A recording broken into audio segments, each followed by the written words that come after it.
pasa lo mismo, o tiene aversión al riesgo, ¿no? Prefiere quedarse con menos seguro que perderlo todo.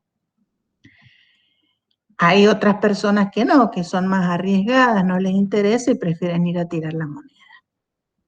Bueno, resulta que se puede hacer un cálculo que sería justamente la utilidad esperada, según esta teoría, o en este caso el valor monetario esperado de esa apuesta, que es simplemente un cálculo estimativo para obtener un valor promedio, y entonces lo que se hace es multiplicar la probabilidad de que salga cara o cruz, ese es el 1/2, y este es 1/2, se multiplica la probabilidad por lo que uno ganaría, y todo se suma, que es una formulita de que vimos más arriba, en definitiva, cómo sacar una máxima utilidad esperada. No es más que eso, multiplicar probabilidad por utilidad y hacer la sumatoria. En este caso, ese valor al que llegamos es de 1,5 millones. Y si yo acepto el dinero, me quedo con 1 millón, es menos. Entonces, según esta teoría, sería mejor tratar de tirar la moneda. Claro, desde el punto de vista de que tengo las posibilidades de ganar plata, pero nada tiene que ver con este sentimiento de aversión al riesgo. Y el millón, en este caso, es lo que se estaría dispuesto a aceptar en lugar de la lotería, y eso es lo que se conoce como equivalente de certeza o la seguridad de la lotería. Si no tiro las monedas, yo tengo la certeza de que me quedo con el millón. El 1,5 millones es lo que me podría ganar. Entonces, uno tendrá que decidir si se arriesga o no se arriesga, si vale la pena o no arriesgarse. Acá también uno podría verlo de otra manera. Si gana, si sale cruz, puede ganar 3 millones, pero en realidad, si hacemos el cálculo del valor esperado, es 1,5 millones. Y entre 1,5 millones y el millón, no parece haber tanta diferencia como lo tentador del ganarse los 3 millones. Entonces, no está mal tomar la decisión de quedarse con el millón. Bueno, así surgieron con estos estudios todos los temas de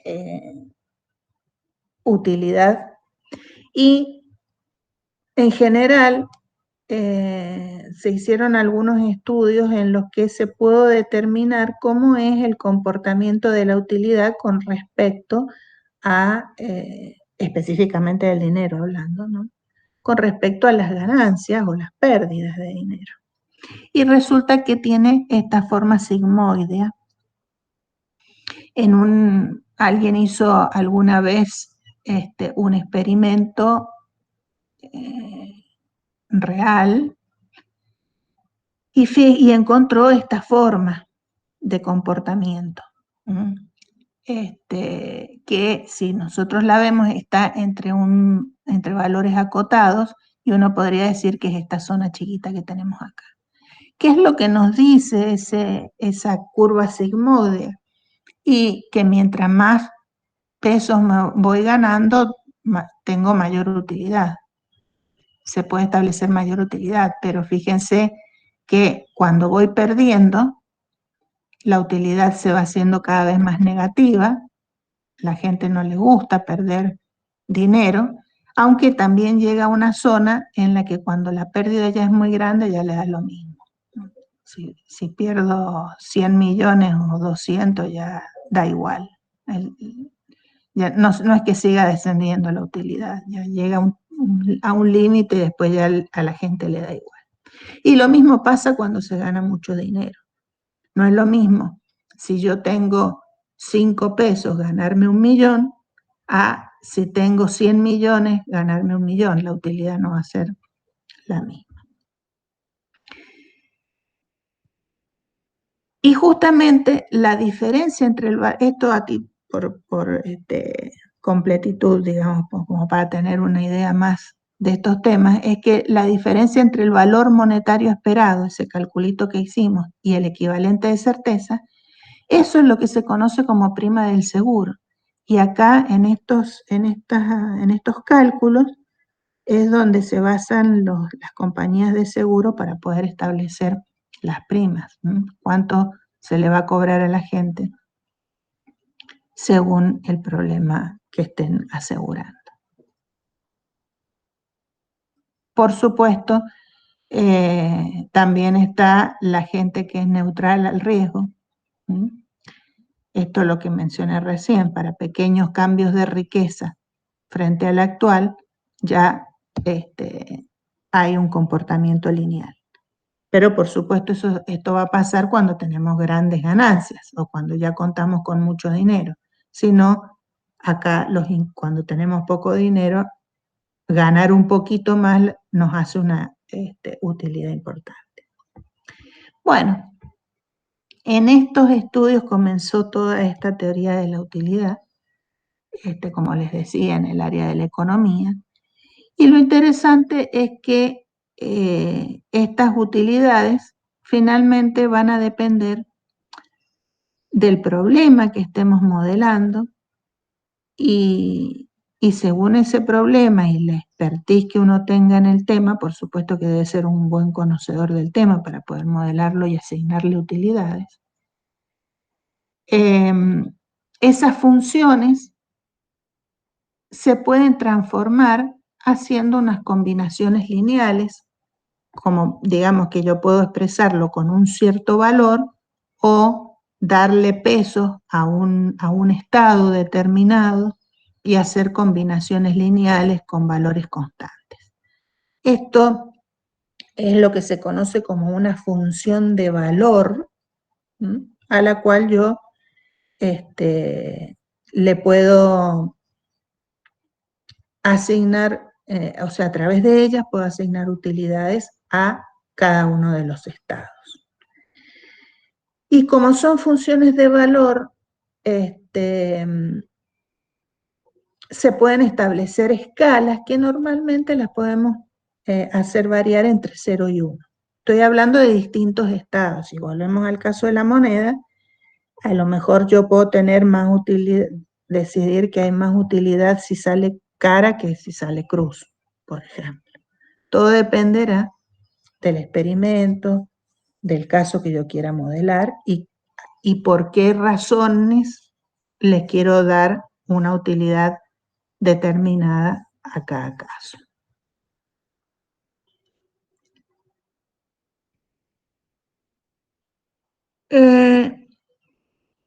Si nosotros tuviéramos funciones de utilidad que tienen, se les dice de multiatributo, ¿a qué nos referimos con esto? Cuando tenemos, por ejemplo, pensemos en un viaje en auto. Si yo quiero alcanzar una determinada ciudad, pero para ese viaje voy a considerar no solo la velocidad, sino también la seguridad. Digamos que estoy considerando dos atributos diferentes para poder establecer una cierta utilidad a un estado. Que sería a lo mejor tomar un camino u otro, cuál voy a preferir, pero teniendo en cuenta de si voy más rápido o si es una ruta más segura. A eso me refiero con tener distintos atributos. El tema es que yo podría definir o tener distintos estados con los atributos que correspondan y puedo establecer o decir que hay un predominio estricto de un estado sobre otro, cuando yo claramente por los distintos atributos le puedo dar una utilidad mayor con respecto de un estado con respecto a otro.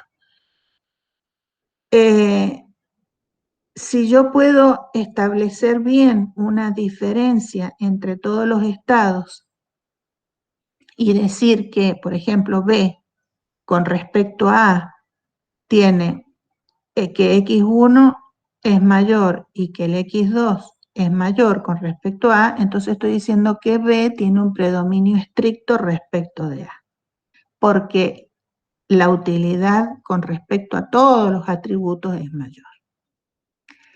Cuando hay algo de incertidumbre, o sea, no tengo un estado con un valor exacto de X1, sino que los resultados pueden ser distintos, pero están ahí en sus alrededores. Podríamos, en vez de poner un punto, una nube de puntos. También se puede establecer un predominio estricto. En este caso B tiene un predominio estricto respecto de A, pero no es el caso de C. C no tendría un predominio estricto respecto de A. Sin embargo, se puede establecer si hay o no ese predominio estricto. Simplemente a modo de ver cómo puedo yo trabajar con diferentes tipos de utilidades respecto de un estado a otro. También se habla de predominio estocástico cuando, por ejemplo, nosotros podemos hablar de utilidades, pero con una cierta distribución. Supongamos que esto está representando los costos de emplazar un aeropuerto en una ciudad o en otra, por ejemplo. Si estos son costos, esto es plata, y la probabilidad de que yo lo emplace en una determinada ciudad se mantiene uniforme dentro de un cierto rango de valores. Y yo me fijo que hay diferentes probabilidades y distintos gastos, cuánto es la plata que yo tengo que poner para ubicarme en un lugar o en el otro. Si yo tengo este tipo de distribución o la miro como una distribución acumulada, me queda esto que tengo acá a la derecha, y yo podría decir, en esta se ve mucho más claro, si para el estado S1 me fijo en esta curva, en esta distribución acumulada, y me fijo que los gastos son menores respecto a este otro, y entonces voy a poder decir que acá hay un predominio estocástico. En fin, el tema es que de alguna manera siempre tiene que lograr encontrar alguna forma de poder establecer las diferentes utilidades para los distintos estados, de manera de poder asegurarnos de que voy a estar asignando valores de utilidades que me permitan tomar siempre una decisión y no tener posibilidades que hagan que la gente dude, que no pueda tomar la decisión finalmente, porque si no, no va a servir de nada. No va a poder, el algoritmo que implementemos no nos va a servir para tomar una decisión.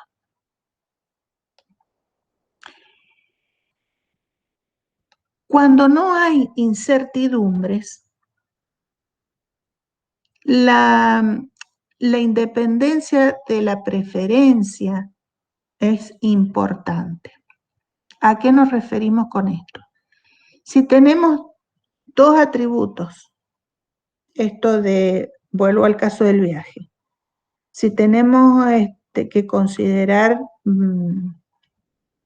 velocidad o seguridad en el viaje, esos son mis dos atributos. Yo voy a decir que son independientes en cuanto a la preferencia de un tercer atributo si esa preferencia entre resultados no depende de un valor particular del tercero. ¿A qué nos referimos? Si yo tengo que un atributo es velocidad, el otro atributo es seguridad y el tercer atributo es el tiempo, si está lluvioso o no. Yo voy a preferir, supongamos, seguridad a la velocidad, voy a establecer esa preferencia y voy a decir que estos dos son independientes del estado del tiempo, de si está lluvioso o no, porque a mí no me importa si va a estar lluvioso, soleado o nevando, le voy a seguir dando preferencia a la seguridad. A eso nos referimos entonces con independencia de preferencias. Dos atributos van a ser independientes respecto de un tercero si esa preferencia no cambia independientemente del valor específico de ese tercer atributo. Eso se puede extender a un conjunto grande de atributos y decir que si todos los atributos mantienen independencia de preferencias entre sí, se habla de independencia mutua de preferencia. ¿Y por qué es importante todo esto? Porque eso nos va a permitir establecer funciones de valor, en definitiva utilidades, que son aditivas, para poder describir el comportamiento preferencial de la gente. ¿Qué sería? A lo mejor yo puedo establecer una formulita de utilidad en la que puedo darle un valor de 10 a la seguridad más o menos un valor de 5 a la velocidad. Entonces, establecer así con valores en los que combino una sumatoria de utilidades con respecto a los diferentes estados para encontrar un valor final de utilidad en la que se consideren los distintos atributos. Pero para poder hacer eso y que funcione bien, tengo que asegurarme que haya independencia mutua de preferencia entre todos los atributos que están participando. Eso habíamos dicho si no existía nada de incertidumbre. Cuando hay incertidumbre, esta noción de independencia de preferencia, simplemente lo que se hace es aplicarlo al concepto de loterías. Nada más que eso. Es exactamente lo mismo, pero hablando de loterías. Y lo importante es que acá entonces habrá una independencia mutua de utilidades en la cual, así como antes podíamos hacer una función de valor aditiva, ahora podríamos expresar una función de utilidad multiplicativa. No es nada más que eso. Es decir, podríamos hacer combinaciones lineales de ciertas constantes con los distintos valores de utilidad para cada una de las loterías.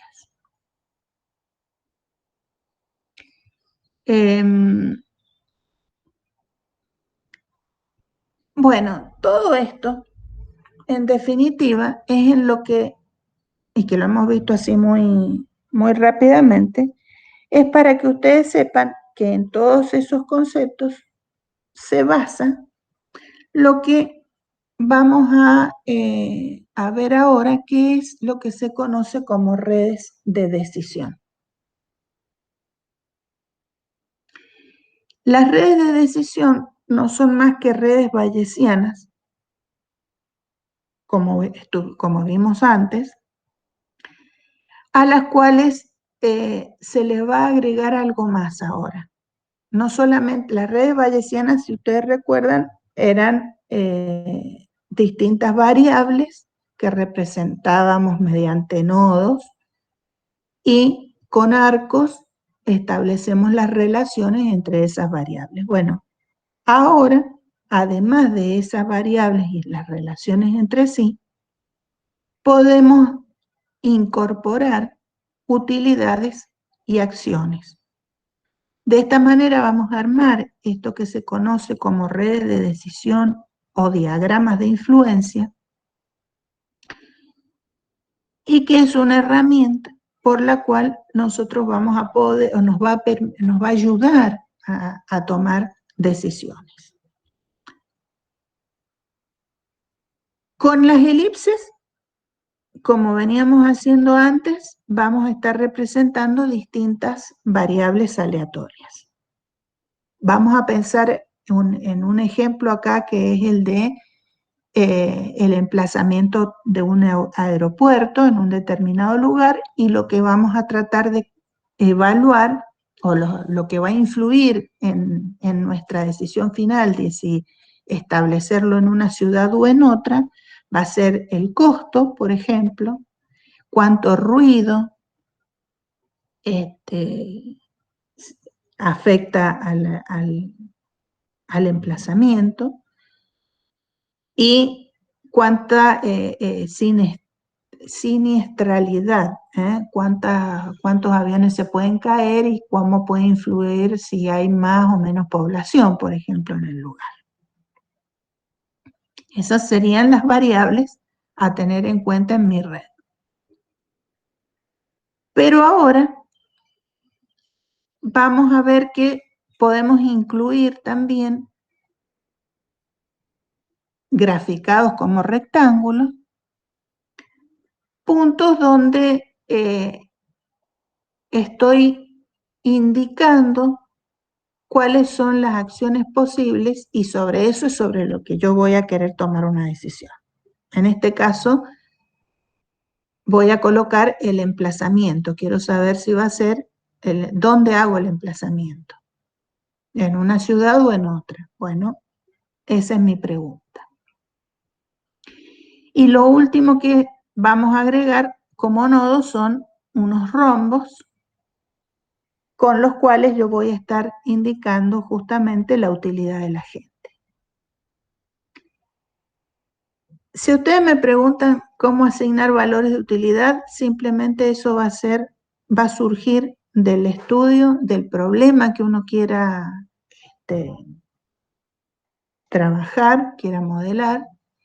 Puede recurrir a datos estadísticos, a opiniones de expertos y establecer simplemente una escala de valores, eso sería lo más sencillo, para poder hacer la evaluación.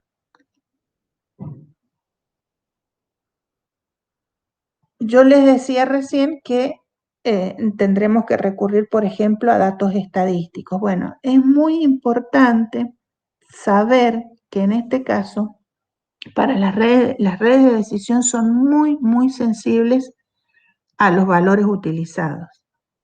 Por lo tanto, hay que estar muy seguro de dónde se toman los datos.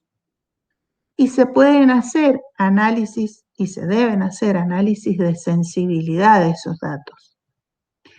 A lo mejor yo encuentro en alguna base de datos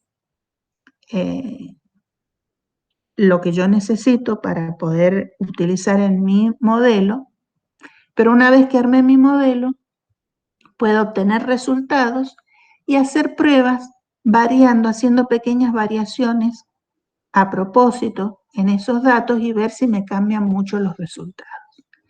Si pequeñas variaciones me producen grandes cambios en los resultados, significan que esos datos no me van a estar sirviendo. Y necesito o ir a otra fuente de datos o hacer un experimento yo mismo para poder obtener nuevos datos, buscar datos, consultar expertos, lo que sea necesario, pero esos datos sé que no van a estar sirviendo si me producen pequeñas variaciones en esos datos, me producen grandes variaciones a la salida. Para poder ver cómo se arman estas redes, estos diagramas de influencia, vamos a ver un ejemplito sencillo y que es un ejemplo médico. Imagínense que ustedes tienen que tomar una decisión de si administrar o no administrar un antibiótico, dependiendo de si hay un estado bacteriano o no. En este ejemplo, la decisión que tenemos que tomar se va a basar o se va a apoyar en que nosotros sabemos de antemano si hay o no hay infección. Y esto va a ser importante al tipo de diagrama de influencia que vamos a tener. Por un lado, fíjense que acá tenemos una sola variable aleatoria, que es la de infección bacteriana, y que la podemos representar con este nodo como variable X, con una probabilidad a priori de 0,14. Supongamos, datos estadísticos dicen qué posibilidades hay de una infección bacteriana en una persona. Si hay o no hay infección bacteriana, va a influir en la utilidad de la decisión. Esta utilidad va a estar influida o influenciada por la variable en sí, de si hay o no hay infección bacteriana, y tendré una determinada utilidad debido a la decisión que yo tome. Ahora, esa decisión que yo tomé también va a estar influenciada por si existe o no existe la infección. Como yo lo sé de antemano, en mi problema que estoy modelando ahora, yo sé de antemano si existe o no la infección bacteriana, entonces pongo esta flechita. Eso va a influir en mi decisión. Y la decisión que yo tome y esta variable van a influir en la utilidad. Así se armó este diagrama de influencias. Yo puedo obtener de datos estadísticos valores de utilidad o miro yo los datos estadísticos y le puedo asignar yo ciertos valores. En medicina, resulta que la utilidad de administrar antibióticos, si hay infección bacteriana, se le ha dado un 8. Digamos que se consulta a un experto y el médico le asigna una utilidad de 8. Administrar el antibiótico, siendo que no hay infección, se le puede dar un 9. No administrar el antibiótico, si había infección, le ponemos un 3, una utilidad baja. Le podríamos poner 0 negativo a criterio de quien esté haciendo el modelado. Y si no administro antibióticos y no hay infección, le puedo poner una gran utilidad. Esta es la mejor situación. Bueno, ¿cómo hago yo ahora para evaluar este diagrama de influencias? Yo tengo que tener en cuenta si el paciente está enfermo, es decir, X es verdadero, según mi tablita, puedo tener para un X verdadero y administrar, voy a tener un 8, la utilidad de 8. Simplemente he desglosado para ver cómo resulta esta influencia de las variables y qué utilidad tengo en cada uno de los casos. No es más que eso. Acá sería qué utilidad tengo para el caso de que X sea verdadero y decidí no administrar el antibiótico. Me dio 3, es este valor que tengo acá. Lo mismo pasa cuando el paciente está sano. No hay infección bacteriana y los valores de la tabla. Pero para poder hacer una evaluación, lo que tenemos que hacer a continuación es armar este arbolito. Primero, lo que se establece es las variables de evidencia. Como nosotros habíamos dicho que se parte del conocimiento de que hay o no hay una infección bacterial, este arbolito lo voy a empezar colocando como punto de partida justamente la variable X, que es conociendo, es de donde arranca todo mi problema. Yo voy a saber si hay o no hay infección y en función de eso voy a tomar la decisión. Si nosotros miramos los diagramas de influencia, vemos que esa X, que voy a volver al otro, puede ser que sea verdadera o que sea falsa, es lo que vengo acá a poner. X puede ser verdadera o puede ser falsa. Son estas dos ramas. Sobre ella voy a volver para atrás. Esta X va a influir sobre la decisión. Entonces, esta X verdadera o falsa va a influir sobre la decisión y yo de esa decisión voy a poder tomar la decisión de administrar o no administrar antibióticos y eso me va a llevar a una determinada utilidad. Estos valores de 8,3 y en este caso de 9,10, son estos que están acá, son los valores de la tabla. Fíjense que yo partí de estos datos. En este diagrama, lo que tengo son estos que están acá al final, son los datos de utilidad, y el otro dato que tengo es una probabilidad a priori de que exista o no exista infección bacteriana. Esa probabilidad la puedo colocar acá.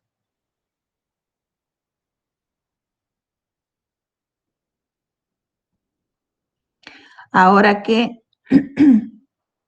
la probabilidad de que haya una infección bacteriana es 0,14 y la probabilidad de que no haya, entonces será el complemento, este valor de 0,86.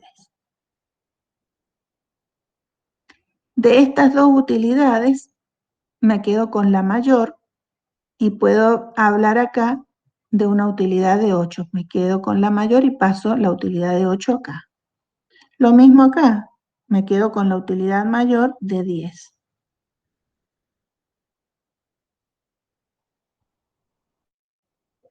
¿Y para qué me sirve? Esto es extremadamente sencillo. Por supuesto que es de mucha mayor ayuda cuando tenemos más cantidad de variables para poder ir combinando en estos árboles. Y la idea es que yo pueda ver, por ejemplo, fácilmente que es extremadamente útil no administrar antibióticos si yo sé que no hay infección. O sea, no tengo que dar por las dudas en ningún momento. Administrar un antibiótico si es que no había nada. No sé si ustedes saben, pero los que tienen niños, hermanitos chicos, etcétera, los médicos no quieren administrar antibióticos si no hay evidencia de que efectivamente hay una infección. Entonces normalmente dicen, no vamos a esperar que se manifieste. Uno a mí me pasaba, como mamá quería que le diéramos antibióticos ya, si tenía a lo mejor, se estaba viendo que había algún problema al niño, quería que le dieran urgente el antibiótico. Bueno, no, ellos prefieren esperar que haya una evidencia. Bueno, esta forma de modelar surge justamente porque yo conozco si existe o no existe una infección bacteriana. Pero fíjense, entonces que ahora yo podría establecer valores de utilidad finalmente multiplicando probabilidad por utilidad. Yo multiplico probabilidad por utilidad y si hago la sumatoria, acá tengo ese cálculo, la utilidad de todo esto me da un 9,72. O sea, yo puedo hacer un buen pronóstico utilizando estos datos. Esa utilidad simplemente me está diciendo que si yo me apoyo en esta herramienta, voy a tener una muy buena utilidad sobre este modelo. ¿Qué pasaría si yo ahora tengo que tomar una decisión, pero no conozco de antemano si existe o no existe infección bacteriana? El diagrama de influencias cambia, porque como yo ahora no conozco de antemano si esta X es verdadera o es falsa, no le puedo poner una flechita acá. Puedo tener los mismos datos estadísticos de las utilidades, pero esta flechita que no la puedo colocar acá va a influir en el tipo de árbol que voy a construir. Entonces ahora voy a partir de la toma de decisiones, porque en este problema yo la X no la conozco, no puedo arrancar de la X porque no la conozco. De lo que sí puedo conocer es de la decisión que voy a tomar. Esa decisión puede ser verdadera o falsa. Y si miro en el diagrama de influencias, en esa decisión, sobre las utilidades finales, va a recaer la decisión, pero también la X. Entonces, puedo armar un árbol donde yo, según tome la decisión y según el valor que adopte X, ya sea que haya o no haya, sé que voy a obtener las distintas utilidades que son datos. También tengo la probabilidad a priori de que haya una infección bacteriana y su complemento si no lo hay. Entonces puedo calcular acá una utilidad multiplicando la probabilidad por la utilidad más esta otra probabilidad por la utilidad. Puedo conseguir estos nuevos valores y saber cuál es la utilidad final de mi pronóstico. Pero lo más importante es que ahora yo tengo este modelo, puedo ver que según la decisión que yo tome, qué es lo que pasaría, cuál es la utilidad en cada caso. Y veo que es más útil no administrar antibióticos, aun cuando no sé qué es lo que pasa. Y eso es justamente lo que les comentaba de lo que hacen los médicos. Si yo no sé si hay infección bacteriana, no le voy a administrar el antibiótico. Se le ha dado mayor importancia a esto, por diferentes razones. Obviamente que finalmente, es muy importante que estas utilidades se den en función de datos que tengan un buen respaldo de dónde vienen.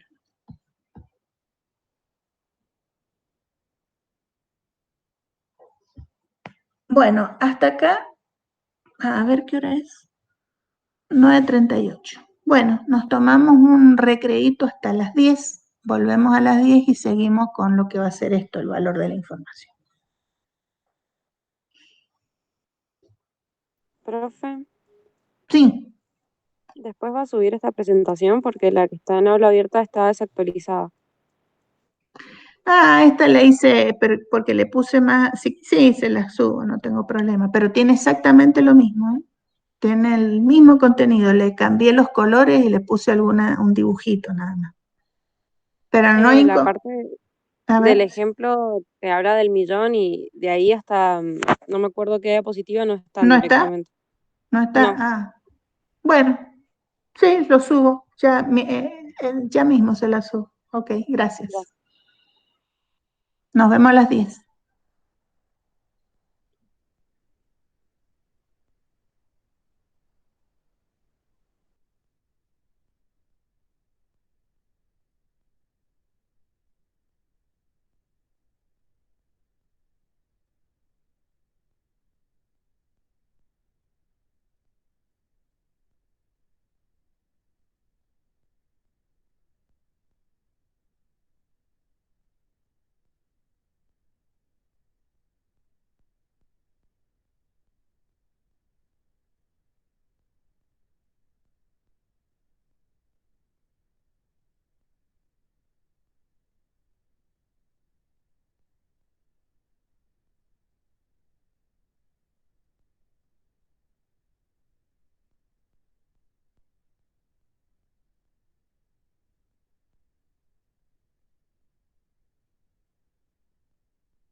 Bueno, espero que ya estén todos acá de vuelta.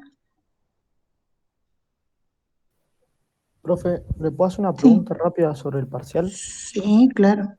Eh, Usted la semana pasada ha dicho que podíamos usar ejemplos genéricos que, o sea, podemos hacer nuestro propio código o si encontramos un ejemplo, saber explicarlo. Sí. ¿Eso es para tanto para la librería como para el ejercicio aplicado para el ejercicio del TP o solo para uno de los dos? No, sirve para todos. Para los dos.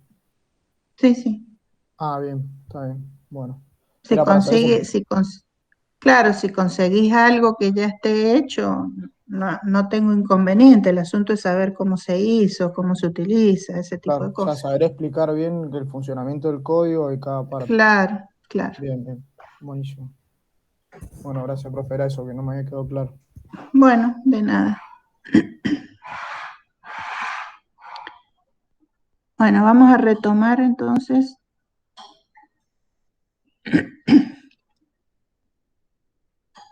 Es muy importante, hasta acá hemos visto dos formas distintas de armar los diagramas de influencia, dependiendo de si conozco o no de antemano si había este tipo del valor verdadero o falso de la variable aleatoria.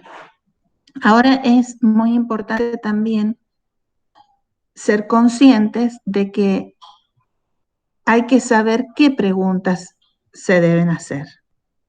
Y es importante saber si contar con determinada información nos resulta realmente valioso o no, si aporta algo o no a nuestro problema.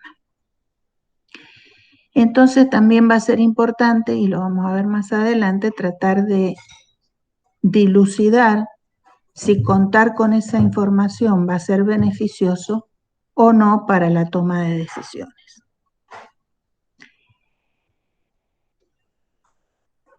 Supongamos que yo cuento ahora con un análisis que me permitirá saber si existe realmente o no infección bacteriana. Fíjense que el diagrama de influencias ahora cambia, porque tenemos que incorporar una nueva variable, que es esta que hemos llamado y que está representando al análisis. Ese análisis obviamente va a tener sus resultados dependiendo de los valores de X, y la utilidad, como siempre, va a depender de si X es verdadero o falso y de la decisión que finalmente tomemos. Contar o no con este análisis puede hacer que las utilidades cambien, pero esto siempre recordemos que es dato que habremos obtenido de algún lugar como una base de datos o la consulta de un experto. Cuando a partir de este diagrama de influencias nosotros ahora queremos armar nuestro árbol para modelar el problema, de donde vamos a partir es de que contamos con el análisis. Entonces, Profe, yo fíjense, no estoy viendo su pantalla. no me digas, Ah, yo tampoco pensé que era yo nomás. menos mal que me avisaron. Qué mal, hace 2 horas que están mirando el paisaje. Me voy a ir para atrás para que vean de qué hablaba. Bueno, la primera parte era hablada nomás, pero el diagrama de influencias que tenemos que armar es este, donde, repito, entonces que ahora tenemos un análisis que llamamos Y, hemos incorporado una nueva variable a este diagrama. Si este es el análisis, se va a ver influenciado por la variable X, de si hay o no hay infección bacteriana, y el resultado de este análisis va a influir sobre la decisión. finalmente la utilidad se ve influenciada justamente por estas dos variables, como siempre. La parte que se modificó es esta porque ahora contamos con un análisis. Y decía que tenemos acá una nueva tabla de datos a partir de que contamos con este análisis, una nueva tabla de utilidades. A partir de este nuevo diagrama de influencias, ahora todo parte de los resultados que yo tenga de mi análisis, entonces el diagrama va a arrancar justamente de esa variable. La variable Y, vuelvo atrás, trabaja sobre la decisión, así que dependiendo de si Y es verdadera o es falsa, tomaré una decisión que puede ser de administrar o no los antibióticos en los dos casos, y eso, dependiendo de si X es verdadera o falsa, nos va a conducir a ciertos valores de utilidad que son finalmente estos que tenemos acá y que vienen de esta tabla de datos. Pero en este caso, además, necesito contar con datos que son probabilidades condicionadas. Probabilidades de que haya infección o no en función de los resultados del análisis. Estos también son datos, pueden ser las probabilidades de que hayan falsos positivos, falsos negativos. Y otra vez puedo hacer cálculos hacia atrás de utilidades, multiplicando siempre probabilidades por utilidades y haciendo la sumatoria puedo encontrar las utilidades hacia atrás.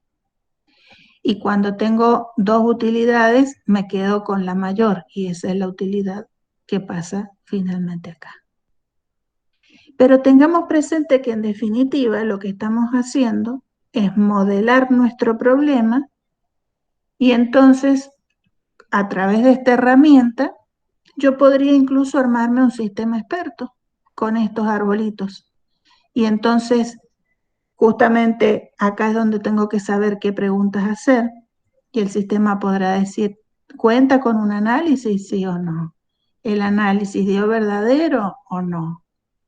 Y así uno con preguntas puede ir pasando y obteniendo utilidades y después, en función de otros datos, puede a nosotros ayudarnos a tomar una decisión.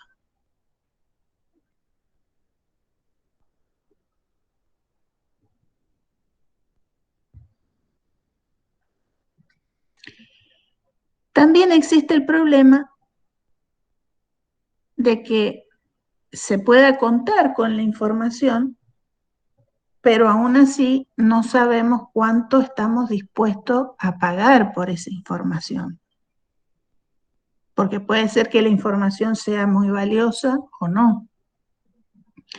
Bueno, hay un ejemplo clásico que aparece por todos lados, está en el libro, si uno lo googlea aparece por todas partes, y es el problema en el que hay una compañía petrolera que quiere comprar un bloque de petróleo para perforaciones oceánicas, quiere ir a ese lugar y comprar, y resulta que en realidad hay varios sectores donde se podrían hacer perforaciones, hay, digamos, N sectores, se sabe que solo hay petróleo en uno de ellos, pero no se sabe en cuál, y que en ese que hay se van a ganar $C, eso que dice acá. Y que el precio, lo que yo quiero, lo que tengo que pagar por cada uno de esos sectores es C sobre N dólares. Entonces, hay N lugares para los que perforar, cada uno cuesta C sobre N dólares. No sé, yo puedo comprar uno, pero no sé en cuál hay petróleo. Sin embargo, hay un geólogo que me dice que tiene los resultados de un estudio sobre el bloque o el sector 3. No me está diciendo si hay o no hay, solo me lo quiere vender. Y yo lo que tengo que tratar de decidir es si vale la pena o hasta cuánto estoy dispuesto a pagar por eso. Entonces se hacen los siguientes cálculos. La probabilidad de que esté en ese bloque 3 es 1 entre n. Recordemos que n es la cantidad de sectores disponibles. La probabilidad de que esté en ese 3 es 1 sobre n. ¿Cuánto voy a ganar? ¿Qué es lo que cuál sería el beneficio esperado? Si ahí hubiese petróleo, ganaría C. Y como pagué C sobre N, se lo resto y este sería el resultado de lo que ganaría. La probabilidad de que estén los otros n-1 restantes es de 1, es el complemento de esta, ¿no? 1 menos 1 sobre n, que me queda expresado de esta manera. El beneficio esperado es que es el valor de C, pero repartido en los n-1 bloques restantes, menos lo que cuesta el que haya pagado, me quedaría esto. Si yo multiplico las probabilidades por los valores esperados, como veníamos haciendo hasta recién, y los sumo, el cálculo que me da, en este caso, es C sobre N. Esto sería cuánto estoy dispuesto yo a pagar. O sea, a lo sumo pagaría C sobre N por esa información. Digamos que hay, estos cálculos se pueden utilizar para poder decidir si hay cierta información, si es valiosa para mí, si vale la pena, cuánto puedo pagar por ella. Y resulta que no es lo mismo. Si miramos en estos gráficos, ¿qué puede pasar con esa información? Que para un caso particular, hay veces que la información realmente puede hacer la diferencia o no. Acá tenemos 3 gráficos en los que se presentan las 3 posibilidades generales de lo que nos puede estar pasando,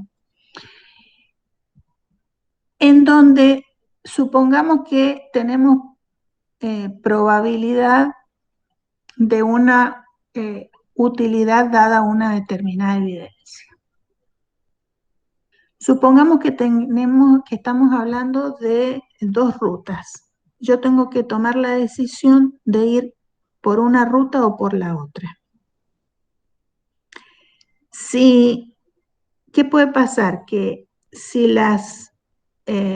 yo tengo preferencia de una ruta sobre la otra, digamos, las utilidades de ir por un lado son claramente preferidas a las de ir por la otra ruta,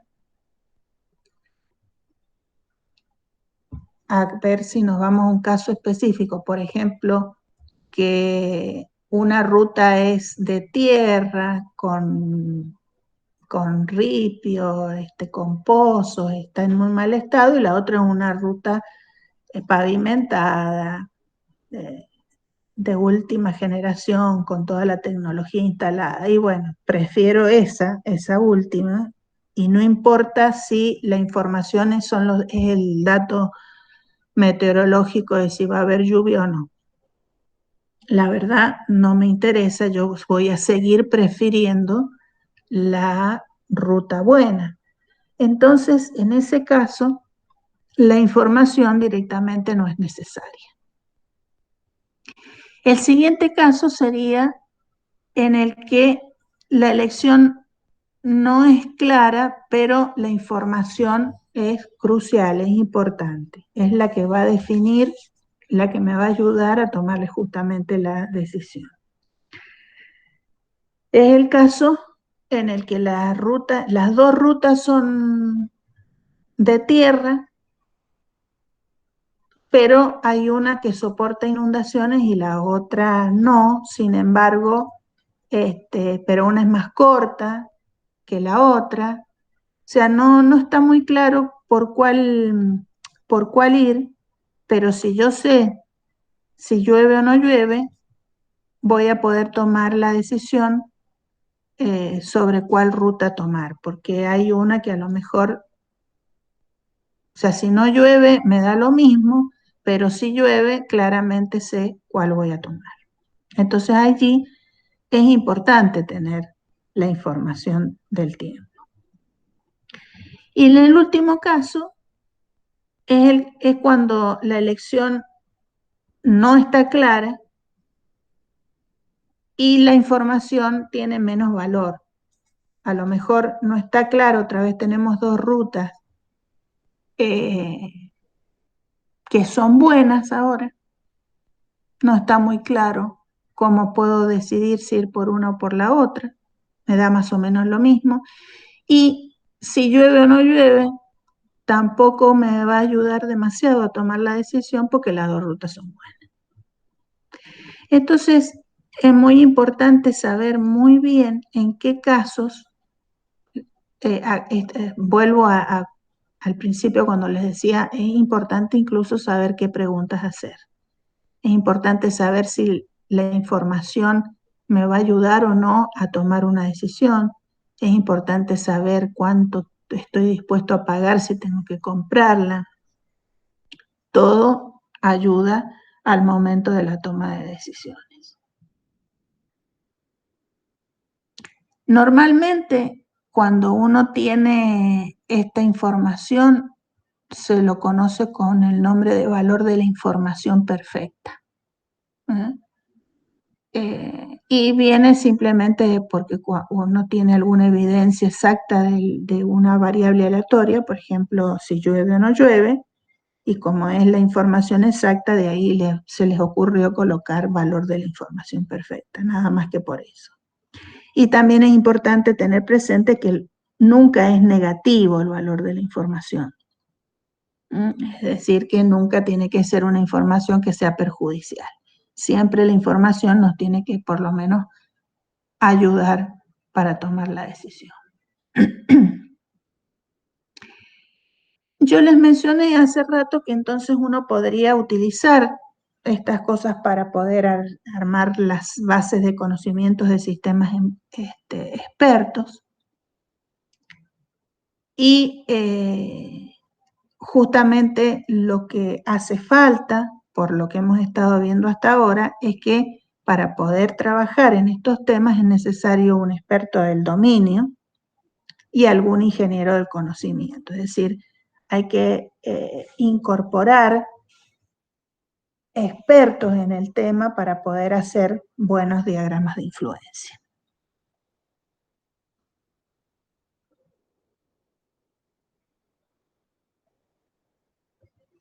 Por supuesto, necesitamos entonces que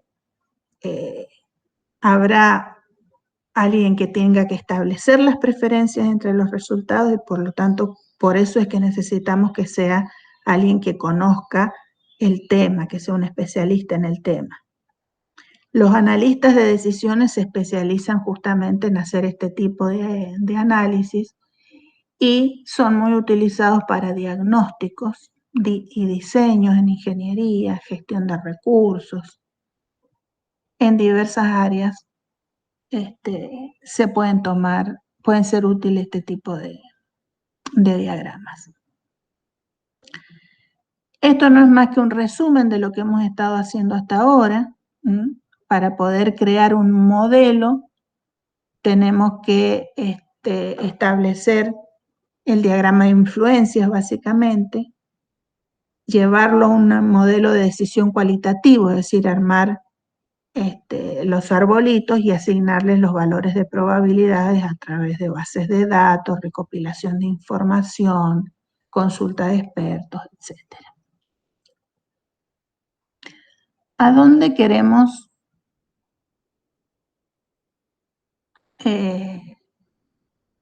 llegar? A que justamente es importante asignar las utilidades en los rombitos del diagrama de influencia, y recordemos siempre que la parte de la sensibilidad de los datos es un análisis importante. Recordemos siempre que ante pequeñas variaciones en los datos, no debo tener grandes variaciones en los resultados.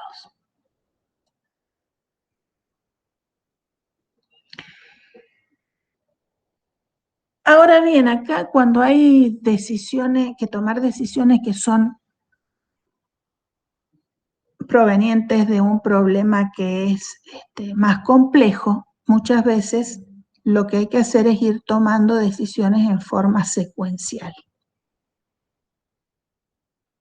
Y es decir, que no hablo de una sola decisión, sino de un conjunto de decisiones que hay que irlas tomando una detrás de la otra.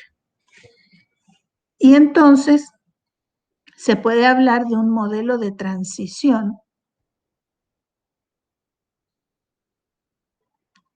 que está relacionado con aquello que vimos en su momento de cadenas de Markov. Son transiciones de tipo de Markov de primer orden, es decir, que solo dependen del estado anterior. No de la historia de los estados anteriores, pero sí del estado anterior. Y entonces nuestro resultado, lo que andamos buscando, es esa secuencia de decisiones. En estos casos, además del modelo de transición, se deben establecer lo que se conoce como recompensas, que en este caso pueden ser positivas o negativas. Por ejemplo, si yo me quiero mover dentro de un laberinto, le voy a poner una recompensa grande a alcanzar la salida, por ejemplo. Y le puedo poner una recompensa negativa si quedo justo al lado de la salida, pero no logré salir, por decir algo. Se los conoce a esto como procesos de decisión de Markov, en donde se conoce el estado inicial, desde donde quiero partir, se conoce el modelo de transición, sería por ejemplo cómo me muevo de una casilla a otra, si piensen en el Gumpus, cómo moverme de una casilla a la siguiente. Y debemos tener una función de recompensa, de manera tal que si yo encuentro esa secuencia de acciones para poder solucionar mi problema, a esa secuencia de acciones se le llama política y es lo que andamos buscando como solución al problema. Supongamos que tengo este conjunto de casillas y yo le doy una recompensa de +1 llegar a esta y de -1 a la que está abajo, a la celda de abajo. He establecido recompensas para mi agente. Lo que yo quiero encontrar es cómo me voy a mover, cómo se recomienda moverme aquí adentro según el modelo de transición. Entonces yo, por ejemplo, acá, y solo como ejemplo, tengo un agente que tiene este modelo de transición. Avanza con una probabilidad de 0,8 y hay veces que se mueve hacia la derecha o la izquierda con una probabilidad más chiquita porque no funciona bien el agente. Entonces, con este modelo de transición, la idea es que si está en una celda, tiene una cierta probabilidad de moverse hacia adelante de 0,8, pero hay una probabilidad de 0,1 de que se mueva a la derecha o a la izquierda. O sea, cuando se acciona mover, lo más probable es que se vaya hacia adelante, pero hay algunos casos en los que falla. Lo que nosotros queremos encontrar es si el agente se encuentra acá, con estas flechitas digo que me estoy moviendo por el contorno hasta llegar a obtener o llegar al lugar donde tengo la mayor recompensa. En este entorno, si yo estuviera acá, en este punto, en el 1,1, en la casilla 1,1, moverme arriba, arriba, derecha, derecha y derecha, haría que alcance la mayor recompensa. Y las probabilidades serían irse multiplicando. Si siempre me movía hacia adelante sin ningún problema, puedo calcular cuál es la probabilidad de llegar con este agente, con este modelo de transición, a ese lugar. Otra vez estoy modelando,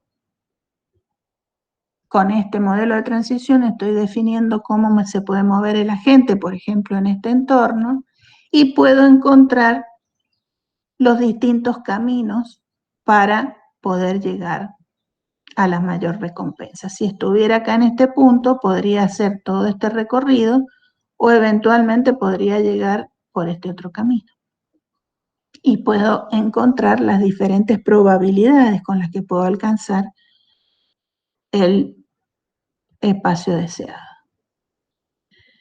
A modo de ejemplo, y nada más que para mostrar una posibilidad de uso, esto fue una tesis de un doctorado en el cual se buscaban cómo se podían utilizar estos diagramas de influencia para modelar el comportamiento de un tanque de agua. Lamentablemente ya no está el enlace, lo verifiqué ayer y así que lo saqué para el trabajo completo, pero esto, digamos, a título ilustrativo, como para que vean en qué cosas se pueden utilizar. Entonces, quien hizo esta tesis definió un modelo de transición de manera que según cómo estuviera la presión o el nivel del tanque, con qué probabilidad me puedo pasar a otro estado. Por ejemplo, si tengo el nivel bajo y la presión baja, ¿cómo puedo pasar a un nivel normal o un nivel alto o a una presión alta? Estableció recompensas queriendo mantener en niveles normales el nivel normal y la presión. Entonces le puso +1 a este punto central, digamos, y de ninguna manera quiere nivel y presiones altos, entonces a eso le dio una recompensa de -1. Y establece una cierta acciones de apertura o de cierre de las válvulas de entrada y de salida del agua. Bueno, ¿qué es lo que intentaron?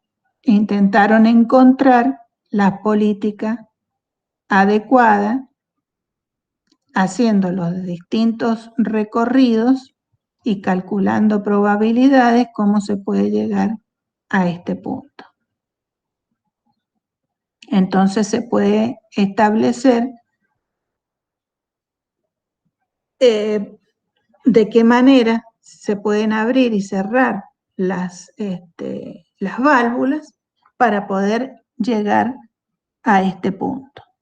Si yo hago distintos caminos, puedo determinar distintas probabilidades e incluso con esto podría yo programar que en forma automática, según donde me encuentre, abra o cierra conjunto de válvulas para que todo tienda a este estado.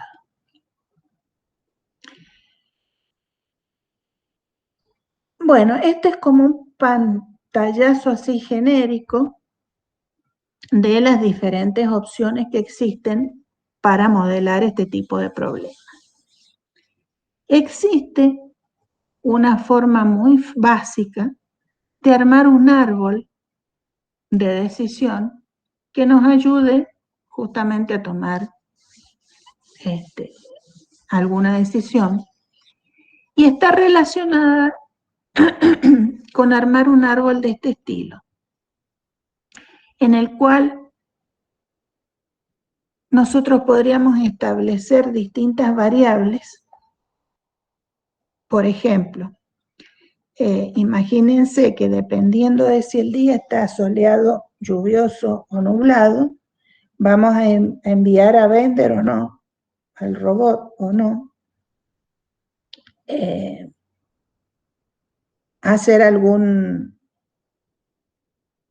trabajo específico de campo. Resulta que si está soleado y la humedad es alta, lo vamos a mandar a Bender, y si es normal, no me acuerdo el nombre de ella, Violeta, no sé si, no recuerdo, no me acuerdo cómo se llama. Lila. Lila, Violeta, decía. Pensé por el color este. Bueno, Lila. Si el día está nublado, la mandamos a Lila. Si está lluvioso y el viento es débil, la mandamos a Lila, pero si el viento es fuerte, la mandamos. Bueno, si nosotros podemos armar un árbol con estas distintas decisiones, si ustedes se imaginen algún problema mucho más complejo, nos puede ayudar a tomar decisiones incluso en forma automática. Simplemente a partir de ciertos sensores que me determinen cómo está el día, la humedad y el viento, en forma automática se podría decidir a quién enviar. Es decir, esto también podría aplicarse para diagnóstico de fallas, por ejemplo, de, no sé, de una bomba. Ahora, yo empecé a armar este arbolito por el día, el aspecto del día, soleado, nublado, lluvioso. Pero podría haber empezado por humedad o podría haber empezado a armarlo por viento. Bueno, lo que vamos a tratar de ver nosotros ahora es cómo puedo yo elegir cuál es la variable mejor para poder utilizarla como nodo raíz para empezar a armar mi arbolito, de manera que el árbol sea lo más sencillo y lo más simple posible, en función de que puedo hacer esa elección. Y en lo que nos vamos a basar es en el concepto o en el algoritmo que vamos a ver, es el que se llama algoritmo ID3 por Induction Decision Trees, en el cual, por un lado, tenemos que ver los atributos, es decir, estas variables, ¿no? El aspecto del día, el viento, la humedad, las variables, básicamente, que acá se llaman atributos. Por otro lado, tengo que ver cuáles son las clases posibles. En el ejemplo que acabamos de ver, las clases serían Bender o Lila. Y yo voy a tratar de armar estos arbolitos a partir de un conjunto de datos que van a ser una combinación de atributos, de manera que yo tendré una tabla con distintas combinaciones que pueden venir sencillamente de casos experimentales, y a partir de ellos, a partir de esos ejemplos, voy a tratar de armar un árbol que sea más genérico. Este algoritmo lo que va a hacer ahora es intentar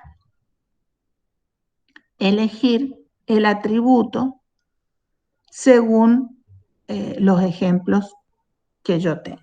Y para eso, para poder tomar esa decisión, se va a basar en el concepto de entropía.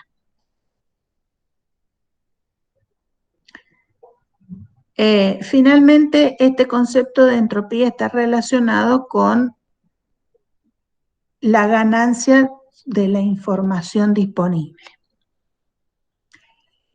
La fórmula que vamos a utilizar para el cálculo de entropía es esta que estamos viendo acá, en la que P significan casos positivos y N casos negativos. Porque esto se conoce con el concepto de entropía binaria. Pero que vamos a ver que se puede extender no solamente a casos binarios, sino que se puede usar la misma formulita para casos en los que no hayan solo 2 resultados, pueden haber 3, 4 resultados. El concepto básicamente de entropía está relacionado con esto. Supónganse que hay una bolsita en la que tenemos esta bola del billar o de pool, en el que tenemos 3 que son negras y 3 que son rojas. Si yo a ciegas meto la mano y quiero sacar una de ellas, yo de antemano no sé si va a salir una negra o una roja. Entonces digo que la entropía es máxima y digo que es igual a 1, porque hay máxima incertidumbre. Si en la bolsa hubieran todas, fueran las 6 bolitas fueran negras, el resultado es perfectamente conocido. Yo sé que voy a meter la mano y sea lo que sea, voy a sacar una negra. Entonces digo que no hay incertidumbre y la entropía es 0. Eso en cuanto al concepto de entropía, que se puede calcular con esas fórmulas que vimos. La ganancia de entropía al pasar de un estado a otro es justamente lo que nos va a ser útil para poder decidir cómo seleccionar los atributos para ir armando mi arbolito. Esa ganancia de entropía va a estar dada por la entropía inicial del sistema menos la del atributo que estoy tratando de averiguar qué ganancia tiene para ver si lo selecciono o no para armar este árbol de decisión. Y todo esto que he venido diciendo hasta acá lo vamos a ver en un ejemplo específico. Fíjense que acá tenemos un conjunto de datos. La idea del algoritmo ID3 es que yo voy a partir de un conjunto de evidencias, de casos ejemplos.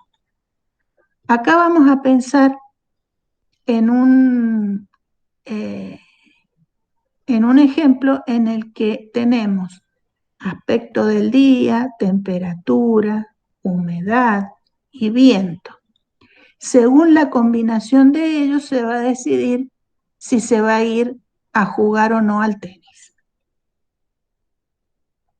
Y lo que tengo es esta tabla donde por experiencia hemos visto que la gente cuando está con algunas combinaciones de estas variables no va o va a jugar al tenis.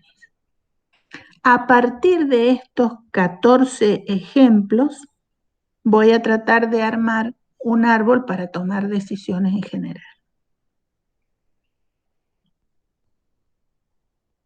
Fíjense el detalle de que puede suceder, ya se puede ir viendo una desventaja de esto, y es que si tengo una cierta cantidad de ejemplos, puede ser que entre esos ejemplos hayan cosas que no están cubiertas. Esa es una principal desventaja. Entonces, por ahí también es muy importante tratar de ver que se tenga una buena combinación de ejemplos, porque eso va a ayudarnos a que el resultado sea mejor. En esta tabla, si nos fijamos y contamos, hay, por ejemplo, 9 casos en los que se va a jugar, los que hemos llamado positivos. Acá hay 3, 4, 5, 6, 7, 8, 9. 9 casos positivos. En total hay 14 ejemplos, así que hay 5 negativos. Con esto yo puedo establecer la entropía inicial del sistema. Esa entropía la vamos a calcular aplicando la formulita que vimos antes. Entonces, P es igual a 9 y N es igual a 5. La suma de los dos son todos los ejemplos que tenemos, en este caso 14. Reemplazo los valores y entonces puedo calcular la entropía inicial. Acá voy a hacer una salvedad. En este ejemplo tenemos 2 clases. Podrían haber 3 clases y entonces lo único que hay que hacer es agregar otro término más en donde tendríamos, en vez de P y N, podríamos pensar en A, B y C. Abajo de siempre va a ser la suma de todos ellos. Entonces, no nos quedemos con la idea de que es solo para 2. Bien, habiendo calculado esta entropía inicial, vamos a tratar de ver cuál de estos atributos me va a dar una mejor ganancia. Y con eso, de entropía, ¿no? Y con eso vamos a seleccionar aquel que nos dé mayor ganancia para colocarlo como nodo raíz. Por ejemplo, acá calculé la ganancia de H, humedad, con respecto a la entropía inicial. Entonces, lo que tengo que hacer es calcularle la entropía a H. Vengamos a H. En H fijémonos que dice que puede ser alta o normal, si miramos todas. Solo tiene 2 clases en estos ejemplos. Entonces, tendremos que utilizar 2 términos. En alta hay 1, 2, 3, 4, 5, 6, 7 para alta, 7 para normal. Esos son los valores que coloqué acá. 7 y 7, acá 14. Le resto a esos 2 términos, le resto la entropía inicial, me dio 0,06. Hago lo mismo para cada uno de los aspectos. Acá trabajé con el de viento. Me vengo a viento, fíjense que este tiene calmo, ventoso y nada más. Hay 2 posibilidades. Cuento cuántos hay para ventoso y para calmo, vengo acá, 8 y 6. Calmo tiene 1, 2, 3, 4, 5, 6, 7, 8. Ventoso tiene 6. Reemplazo en la fórmula, le resto la entropía inicial, me dio 0,045. Vengo a aspecto. Acá fíjense que aspecto tiene 3 posibilidades: soleado, nublado o lluvioso. Cuento cuántos hay para cada uno, lo reemplazo, 5, 4 y 5. Lo reemplazo en la fórmula, le resto la entropía. Están mal los paréntesis, me parece acá.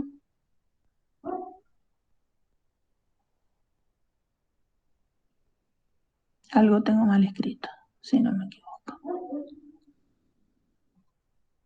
Sí, esto debería tener acá un paréntesis y este paréntesis debería estar acá. Bueno, me dio 0,637. Y esto lo voy a cambiar. Ya. Ah, yo ya le subí esto y ahora va a tener este error, así que después se lo volveré a cambiar. Pero si no, ya está esta nueva versión en el aula abierta. Venimos a calcular la ganancia de T. La temperatura también tiene 3 casos: alta, normal y fría. Lo reemplazamos, obtenemos. Bueno, al haber calculado todas las ganancias, me fijo en las distintas ganancias obtenidas y veo que el atributo aspecto es el que obtuvo mayor ganancia. Quiere decir que ese es el nodo con el que voy a empezar mi árbol.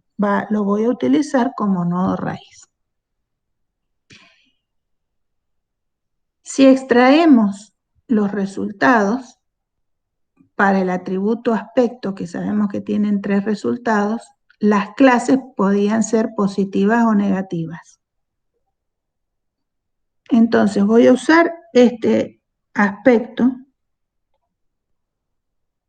que sé que puede tener estos tres brazos para soleado, nublado, lluvioso, y lo que hago es extraer las tablitas, nada más que para soleado, nada más que para nublado, nada más que para lluvioso. Sería esto.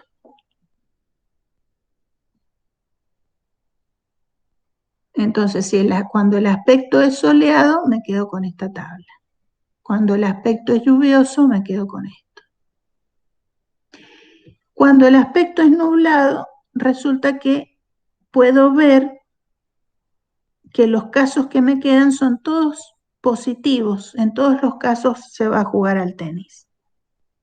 Eso ya me ayuda en la toma de decisiones porque yo veo entonces que cada vez que el aspecto sea nublado, no necesito preguntar si por ninguna otra cosa. Si el día está nublado, no voy a preguntar por la temperatura, la humedad y el viento. En cualquier caso, sé que el resultado es positivo. Entonces podría reemplazarlo directamente ya por la clase definitiva, sin hacer nada más. Si ahora analizamos para soleado y veo que no es todo positivo o todo negativo, pero me fijo en los otros atributos y me encuentro con que si la humedad es alta, son todos negativos, y si es normal, son todos positivos. Entonces acá ya también podría ser una simplificación y reemplazarlos por alta y normal. Lo último que me queda es analizar lluvioso.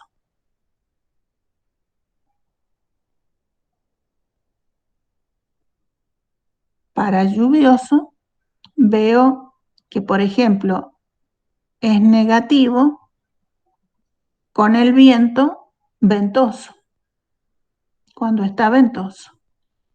Bueno, ya puedo estar reemplazando por la clase final. Pero podría suceder que no sea un caso tan sencillo, y eso después lo van a tener en el trabajo práctico, que no sea tan sencillo como esto, donde se ve claramente la división. No se encuentra una división clara. Entonces lo que se hace es tomar esta tabla, que no la puedo dividir ya definitivamente, y le vuelvo a aplicar los mismos cálculos de entropía.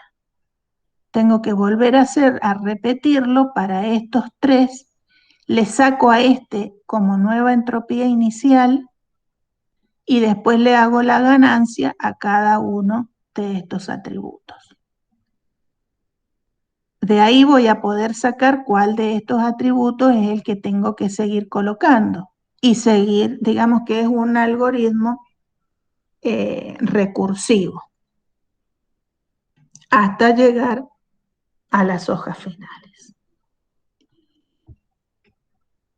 Y lo último es que una vez que yo obtuve mi árbol,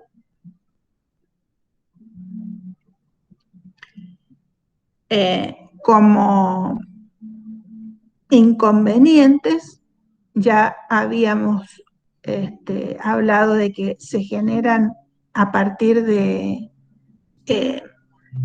datos que son ejemplos,